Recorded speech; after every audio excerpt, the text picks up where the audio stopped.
Le 31 juillet 2025, un atelier de restitution du diagnostic genre s'est tenu à l'hôtel Kadiondoumagne. L'objectif principal était de faire en sorte que toutes les localités soient électrifiées grâce au programme d'appui au développement des énergies renouvelables pour l'accès universel, PADERO, une initiative saluée par le représentant du gouverneur de Ziguinchor.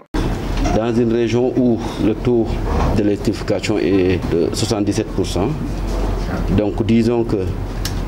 une bonne partie de la population, 23%, n'ont pas encore accès à cette électricité. Donc c'est cette rencontre hautement stratégique qui nous réunit aujourd'hui et on espère que des échanges vont aboutir à des solutions concrètes qui vont permettre d'apporter une solution durable à ce fléau. Grâce à ce programme du ministère de l'Énergie, du Pétrole et des Mines, mis en œuvre avec l'appui de l'Union européenne, des enquêtes ont pu être menées sur les conditions de travail difficiles des femmes, en particulier dans les zones rurales. Les résultats d'une enquête qui a été réalisée en 2023-2024,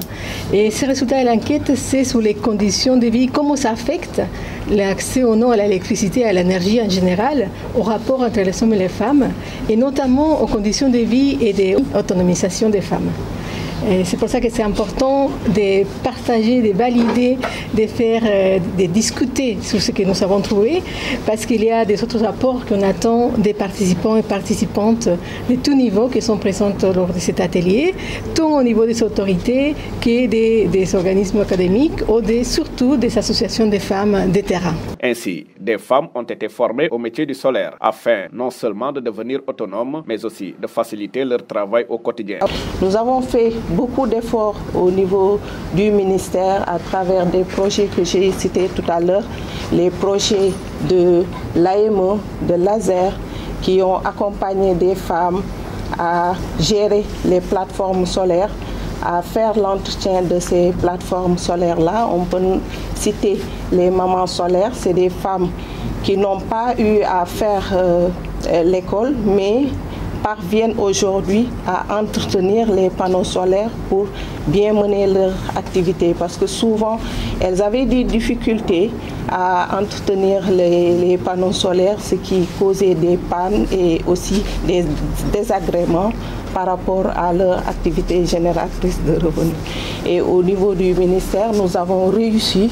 cette expérience et beaucoup d'autres expériences aussi. Il y a le programme national biogaz qui a appuyé plus de 118 femmes à mener des activités génératrices de revenus. Et à travers le biogaz aussi, il y a les fertilisants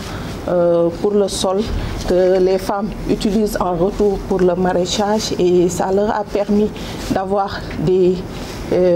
retombées financières très importantes qui